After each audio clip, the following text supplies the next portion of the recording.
تو حاضرین محترم، معراج مصطفیٰ میرے آقا کریم کا وہ معجزہ ہے جو ابدالآباد تک زندہ رہے گا، اور ساتھ قرآن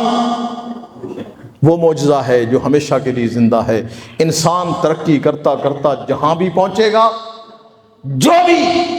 چیز ایکسپیریمنٹ کر کے جس چیز کو ثابت کرے گا، جب قرآن کو پڑھے گا تو قرآن اس کو پہلے ثابت کر چکا ہوگا۔ گویا دنیا کا ہر علم قرآن کے علم کے سامنے سجدہ ریز نظر آتا ہے۔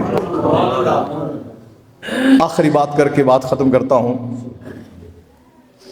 جاپان کے ایک سائنسدان کو نوبل انعام ملا۔ اس سے جب پوچھا گیا کہ یہ نوبل انعام تمہیں کس بنیاد پہ ملا ہے، اس نے کہا میں نے تحقیق سے یہ بات ثابت کی ہے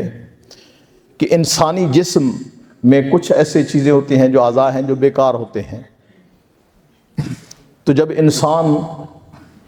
24 گھنٹے میں 9-10 گھنٹے اور مہینے میں کچھ کیلکولیشن کر کے اور سال میں تقریباً 29 یا 30 دن جو انسان اگر بھوکا رہے تو اس کے جسم کے اندر جو گلے سڑے اعضاء ہوتے ہیں، یہ جسم کے توانا اعضاء انہیں کھا لیتے ہیں، اس کو آٹوفیگی کہتے ہیں۔ یہ تحقیق میں نے کی ہے، اور یہ بات اس کا نتیجہ یہ اخذ کیا ہے کہ جو بندہ بھوکا رہتا ہے، یعنی 24 گھنٹے میں کچھ گھنٹے، مہینے میں کچھ دن اور سال میں 1 مہینہ، یعنی 28 سے 30 دن، 1 مہینہ جو بندہ بھوکا رہتا ہے،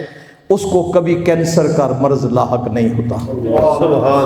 اس کو کینسر کا مرض لاحق نہیں ہوتا۔ اور قرآن مجید کو دیکھیں اور میرے مصطفیٰ کریم کو دیکھیں، سائنسدان کو برسوں کی ریاضت کے بعد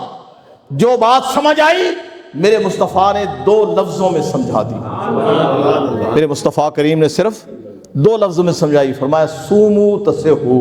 لوگوں روزہ رکھو تمہیں صحت نصیب ہو جائے گی، روزہ رکھو تمہیں